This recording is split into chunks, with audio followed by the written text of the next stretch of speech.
Un policía detiene a un hombre negro de 72 años por desviarse. Pero cuando entrega su identificación, el oficial se queda helado. ¿Por qué el sistema se bloqueó? Porque Seguridad Nacional dijo, no interactúen. ¿Y quién es este hombre que incluso los libros de historia olvidaron? Esto no fue solo una parada de tráfico, fue el momento en que el pasado se negó a permanecer enterrado. Si esta historia te sorprende, dale, me gusta, al vídeo y suscríbete para más verdades reales y no contadas. El calor se asentaba sobre Almería como una manta de lana gruesa, pesado, implacable y lo bastante seco como para agrietar el asfalto. Ezequiel Ceque Hernández, de 72 años, mantenía las ventanas de su Buick Regal de 1985 a medio bajar. No lo suficiente para el polvo, solo lo necesario para el aire. El viejo motor V8 ronroneaba firme bajo el capó, y el suave crepitar de una estación de jazz flotaba desde el salpicadero. Acababa de salir del cementerio. Las mismas flores. La misma rutina. No hablaba con la lápida, no realmente, solo se quedaba allí, con el sombrero en la mano, dejando que el silencio se asentara alrededor del nombre Clara Hernández, esposa amada, fallecida hacía 6 años. Ceque no tenía prisa. Nunca la tenía. El Regal avanzaba por la carretera a 202, siguiendo la línea amarilla desvaída, el cromo brillando bajo el sol. El interior aún olía Fantly a cuero viejo y aceite de limón. Clara solía bromear diciendo que era su segunda esposa. Pero entonces, luces rojas y azules destellaron en su retrovisor. Ceque parpadeó una vez. Un parpadeo largo y lento. Luego activó la señal de giro y se detuvo en un parche de grava cerca de una gasolinera abandonada. Sin aceras. Sin sombra. El coche patrulla se detuvo detrás de él. Las puertas permanecieron cerradas unos segundos. Lo suficiente para que la curiosidad ondeara. Una camioneta pasó, aminoró la marcha. Un SUV plateado se detuvo al otro lado de la carretera, el conductor inclinándose hacia adelante, observando. Algunos móviles estaban ahora en alto. Grabando. Ampliando. Pero nadie salió. Nadie dijo una palabra. Ceque mantuvo ambas manos en el volante. Su sombrero aún descansaba bajo sobre su frente surcada de gris. No miró hasta que oyó la voz. Buenas tardes, señor, dijo el oficial de Serrano, de menos de 30 años, con gafas de sol espejadas que ocultaban sus ojos. El uniforme impecable. La postura tensa. ¿Sabe por qué lo he detenido? Ceque no se inmutó. No, señor. Pero estoy seguro de que me lo explicará. No había desafío en su tono, solo certeza. Estaba desviándose sobre la línea central allá atrás, dijo Serrano. Tenía que asegurarme de que no estuviera afectado o en problemas. Estoy bien, respondió Ceque, voz calma. Solo conduzco. Lentamente alcanzó la guantera. Sin movimientos bruscos. Sacó su licencia. El registro. Luego una tercera tarjeta, guardada en una funda laminada, con los bordes desgastados por el tiempo, fondo negro, borde dorado, sin fecha de caducidad. Le entregó las 3. Serrano las tomó. Miró una vez la licencia. Otra al registro. Luego se detuvo. Sostuvo esa tercera tarjeta más tiempo. La miró de nuevo. Su postura cambió. No mucho, pero Ceque lo notó. Un tic en la comisura de la boca. Un cambio en la postura. El aire entre ellos no se enfrió. Ceque mantuvo ambas manos en el volante. Y esperó. Ceque Hernández no creía en las prisas. Creía en el ritmo. En el clic de una señal de giro. En el suave roce de suelas de goma contra tablas viejas. En la rutina, del tipo que construyes cuando todo lo demás en la vida se ha deshecho. Todos los miércoles, sin falta, hacía el trayecto. Desde su modesta casa de 2 habitaciones en las afueras de Almería, pasando la oficina de correos, los campos de olivos, el restaurante cerrado con tablas donde Clara una vez insistió en pedir tarta aunque llegaran tarde. Y todos los miércoles, le llevaba flores. Hortensias si las había. Girasoles si no. Nunca se quedaba mucho. Solo lo suficiente para alisar el césped, ajustar los bordes de la lápida y murmurar algo suave. Algo que solo el viento podía oír.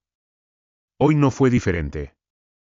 Llevaba lo de siempre, camisa de cuadros azules, mangas remangadas 2 veces, pantalones pulcros, cinturón bien abrochado. Su gorra estaba desvaída pero limpia.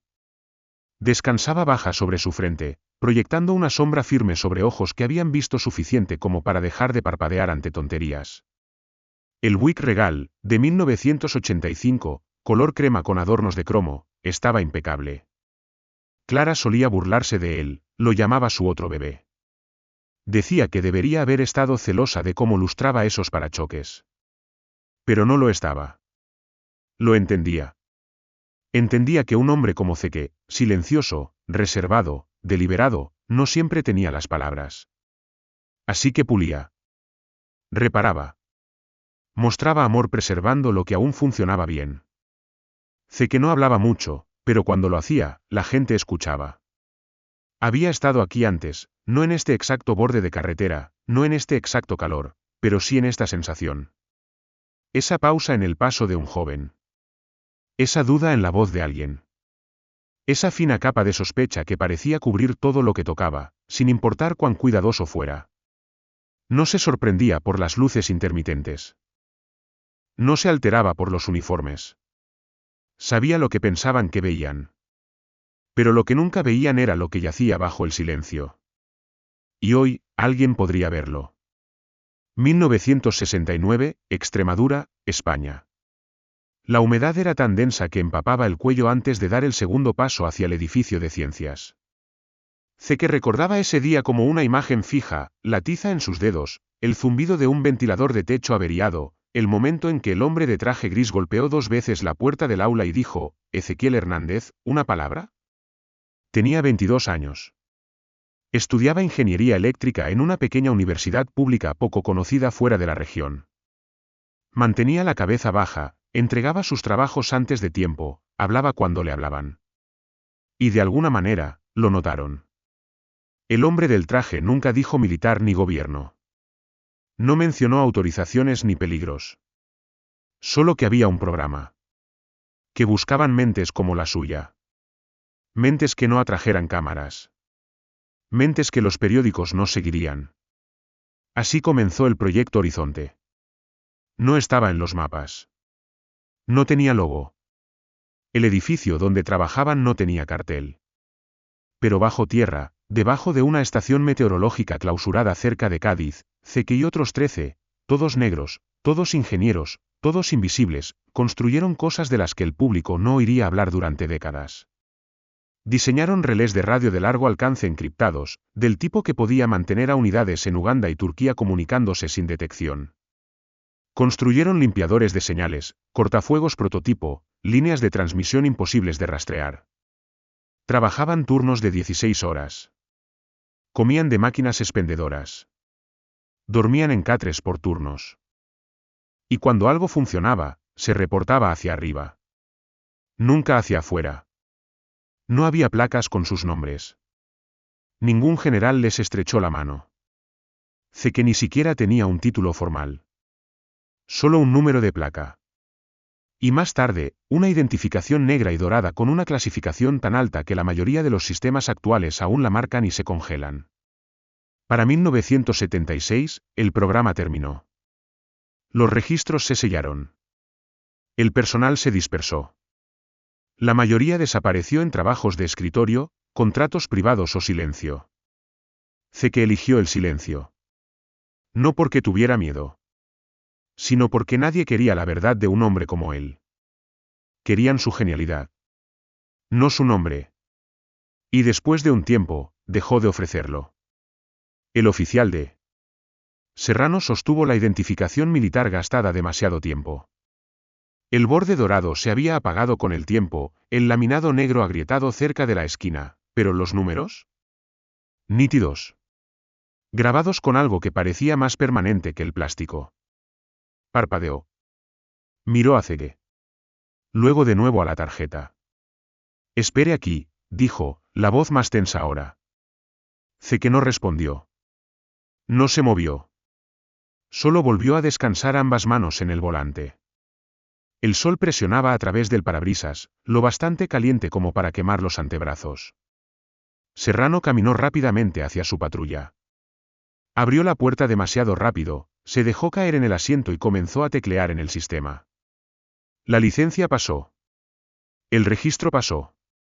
Luego ingresó el código de la identificación negra y dorada. Su pantalla se congeló. No se detuvo, se bloqueó. Luego el navegador se cerró solo. Una pantalla negra parpadeó una vez. Texto rojo, acceso restringido. Contacte inmediatamente con la línea de autorización primaria. Debajo, un número de teléfono. Sin agencia. Sin nombre. Sin instrucciones. Solo un cursor parpadeante. Serrano se recostó en su asiento, el corazón latiendo fuerte. Miró el número de teléfono. No lo marcó. En cambio, alcanzó la radio sujeta a su pecho. Central, aquí el oficial de Serrano, placa 4821. Necesito al capitán Ramírez en mi ubicación. Ahora. Una pausa. Luego estática. Luego, ¿qué pasa, Serrano? Estoy en la 202 y vista alta. Revisé una identificación, algo no está bien. Creo que tenemos algo grande.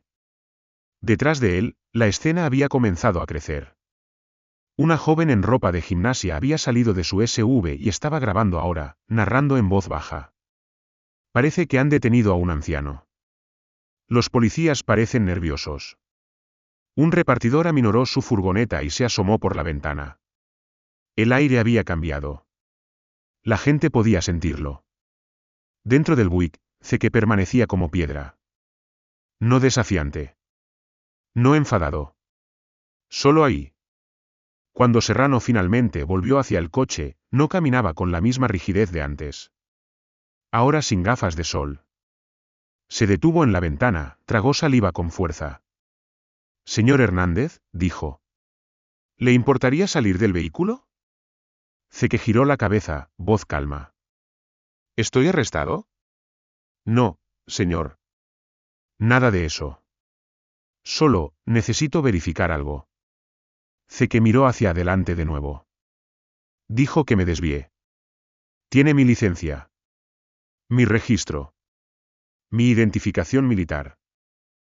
No he alzado la voz. No me he negado a nada. ¿Estoy detenido? Serrano dudó. No, señor. Entonces me quedaré aquí. El sonido de una cámara de móvil clicando cerca cortó el silencio. Que no se inmutó. El calor se asentaba en la A202 como una advertencia, espeso, inmóvil y ruidoso en su silencio. Incluso la brisa había dejado de intentarlo. El polvo colgaba quieto en el aire como tiempo suspendido. Motores al ralentí. Radios susurrando. Pero nadie se atrevía a hablar más alto que el sol. El autobús escolar que se había detenido momentos atrás permanecía inmóvil en el carril detrás del Buick de Ceque. Dentro, los niños pegaban sus caras al cristal, ojos abiertos y susurrando. Entonces la puerta se abrió con un chirrido. Una niña pequeña, no mayor de 8 años, bajó sin decir palabra. Su mochila rosa se balanceaba detrás mientras caminaba hacia el arcén. Se quedó allí, sola, mirando al hombre en el coche, el hombre que no se había movido. Un murmullo recorrió a los espectadores. No está haciendo nada. ¿Por qué no lo dejan ir? Esto no se siente bien. Los móviles seguían grabando. Pero el aire estaba cambiando, no ruidoso, no enfadado, solo girando. Un SUV negro se acercó rápido desde el oeste, las luces destellando discretamente detrás del parabrisas. Los neumáticos crujieron sobre la grava al detenerse detrás de la patrulla. El capitán Ramírez salió, alto, ancho, calvo, su entrecejo curtido por años de sol del desierto. No dijo nada al principio. Solo observó la escena. La multitud. El hombre en el coche. Luego hizo un gesto a Serrano para que se acercara. Su conversación fue baja, tensa. Las cejas de Ramírez se fruncieron. Sus ojos se desviaron hacia la identificación que aún estaba en el asiento del copiloto de la patrulla. Serrano susurró algo. La mandíbula de Ramírez se apretó. Presionó un dedo en su auricular, escuchando. Más silencio. Luego una sola orden desde el auricular, demasiado baja para que alguien más la oyera: retírense. No interactúen más. Esperen autorización. Ramírez dio un paso adelante, lento, cauteloso. Se detuvo en la ventana de Ceque. Señor Hernández, dijo, voz más plana que antes. ¿Estaría dispuesto a salir del vehículo? Ceque lo miró, tranquilo, inmóvil, medido. Ya me lo han pedido. Y ya he respondido. Ramírez tragó saliva. No hay amenaza, señor. Solo, protocolo. Ceque miró más allá de él, al cielo que ahora empezaba a teñirse de oro en los bordes. Luego a la niña pequeña aún de pie cerca de la zanja, callada, sin moverse. No necesitas temerme, hijo, dijo, no alto, pero claro. Solo necesitas aprender a tratar a la gente. Ramírez no respondió. Y el silencio que siguió fue más pesado que el calor. El capitán Ramírez carraspeó. ¿Le importa si hablamos aquí? Ceque lo miró, no con sospecha, solo cansado. No me importa, dijo, desabrochándose el cinturón. Nunca tuve mucha utilidad para esconderme de todos modos. Caminaron lentamente hacia el arcén cubierto de hierba, pasando a la multitud susurrante, pasando a la niña pequeña que no se había movido ni un centímetro. Serrano se quedó cerca, brazos cruzados sobre el pecho, ojos bajos. Aún escuchando. Ramírez no perdió tiempo. Señor Hernández, llevo 23 años con placa. Nunca vi una identificación bloquear nuestro sistema así. Seguridad Nacional nos contactó directamente. Sin explicación. Solo dijeron que su nombre tiene peso. Ceque asintió una vez. Imaginé que aún podrían estar mirando. Ramírez dudó. Supongo que lo que quiero preguntar es, ¿en qué estuvo metido? Ceque miró hacia los campos polvorientos, amplios, silenciosos, dorados bajo el sol que se desvanecía. Exhaló. ¿Has oído hablar del proyecto Horizonte? Ramírez negó con la cabeza. No se suponía que lo hicieras, dijo Ceque suavemente. La mayoría no debía. Se sentó lentamente en el borde de la zanja. No porque estuviera cansado, sino porque esta era una historia que necesitaba sentarse. Fui reclutado en Extremadura en el 69. Una universidad pública que nadie conocía. Necesitaban ingenieros. Silenciosos. Que la prensa no siguiera. No se suponía que nos vieran, solo que nos usaran. Miró a Serrano. Construimos comunicaciones de largo alcance. Redes encriptadas. Cortafuegos tempranos. Cosas que ahora llaman revolucionarias, pero entonces solo las llamábamos sobrevivir. Enumeró nombres: Rufino Morales, Silvia Gin, Elías Moreno. Ninguno sonó familiar. Deberían haber estado en libros de texto, dijo Ceque. Pero ni siquiera estaban en notas al pie. Ramírez no dijo nada. Serrano se sentó lentamente en la hierba cerca, su mano ya no cerca del cinturón. Solo escuchando. Ceque juntó las manos. No era el más listo allí. No era el más rápido. Pero salí. Viví lo suficiente para seguir hablando. Justo entonces, una voz suave rompió la quietud. Era la niña pequeña, ahora a pocos pasos. ¿Eres famoso?, preguntó. Ceque la miró, y por primera vez ese día, su rostro se abrió en una sonrisa gentil. No, pequeña, dijo. Solo olvidado. Nadie respondió. No necesitaban hacerlo. La verdad ya había aterrizado, y se quedó donde cayó. El vídeo llegó a internet antes de que el sol terminara de ponerse. Una mujer con sudadera roja lo había grabado todo, desde las luces intermitentes hasta la quietud en la voz de Ceque, hasta el momento en que dijo: solo necesitas aprender a tratar a la gente. Lo publicó bajo el título: El hombre que la historia olvidó. A medianoche, tenía más de 700,000 vistas. Por la mañana, estaba en todas partes. Fragmentos fueron cortados, republicados, acompañados de música de piano lenta. Las secciones de comentarios se desbordaron. ¿Cuántos ceques más hay por ahí? Este hombre construyó los sistemas en los que confiamos. ¿Por qué no está esto en un libro de texto? Unos pocos usuarios, en foros profundos de historia militar, comenzaron a juntar piezas del proyecto Horizonte. Documentos desclasificados antiguos. Nombres tachados.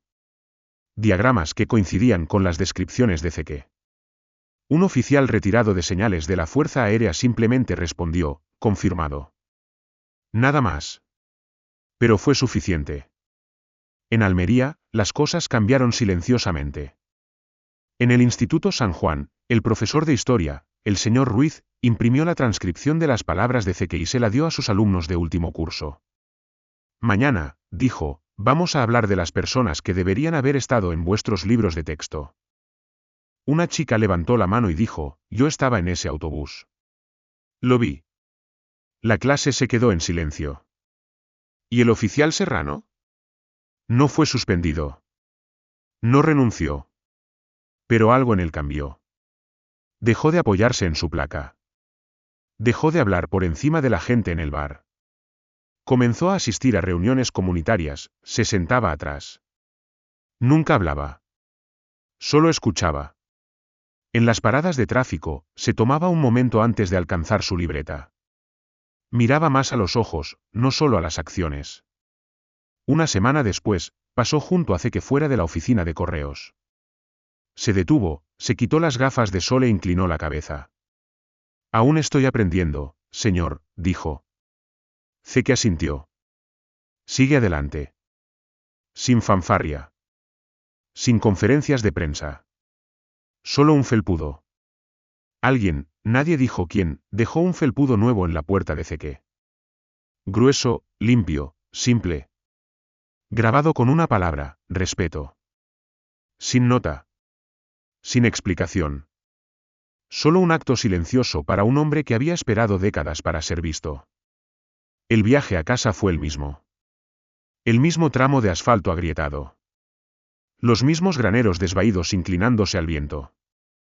La misma vieja radio zumbando bajo con jazz, lo bastante suave para dejar respirar el silencio. Pero de alguna manera, la carretera se sentía diferente. Sin claxones. Sin prisa. Los coches detrás de Zeke le daban espacio. El sol se hundió detrás de las colinas en cámara lenta, proyectando sombras largas que esta vez no se sentían pesadas, solo gentiles. En la esquina donde solía recibir alguna mirada de reproche por conducir demasiado lento, un adolescente en bicicleta le dio un asentimiento. Fue sutil. Pequeño. Pero Zeke lo notó. Giró por el camino de grava hacia su casa, los neumáticos rodando suaves entre las líneas que siempre mantenía rectas. Como a Clara le gustaba. El porche lo recibió como siempre, con el leve crujido de la madera vieja y el suave olor a aceite de pino subiendo por las tablas del suelo. Dentro, la casa exhaló con él. Sin ruido. Solo los pájaros piando cerca de la ventana y el suave crepitar del jazz desde la radio de la cocina. Se sirvió un vaso de agua. Se sentó en la silla mirando al oeste. Miró hacia el campo donde el viento se movía lento. No necesitaba titulares. No necesitaba estatuas. Ni siquiera necesitaba que el país le diera las gracias. Porque hoy, alguien lo había mirado, realmente mirado, y no vio un estereotipo. Vieron a un hombre. Un constructor. Una mente. Un testigo. Y para Zeke Hernández, eso era suficiente. Tomó un sorbo de agua. Dejó que el silencio se asentara. Y por primera vez en mucho, mucho tiempo, se sintió visto. No por la historia. No por el sistema. Sino por el presente. Y eso era paz. No todas las guerras son ruidosas. No todos los héroes llevan medallas. Y no todos los legados llegan a los libros. Pero cada persona que pasas, en la fila del supermercado, en un semáforo, en un viejo coche en una carretera secundaria, lleva una historia que no conoces. Una batalla que ya han peleado. Una contribución por la que nunca les agradecieron. Si esta historia te hizo detenerte, compártela. No por los clics. No por los comentarios. Por la verdad. Porque alguien ahí fuera, silencioso, firme, esperando, aún está siendo pasado por alto. Aún está siendo dudado. Aún espera que alguien finalmente lo vea. Que esto sea un recordatorio, el silencio no es insignificancia. Y la dignidad no necesita permiso.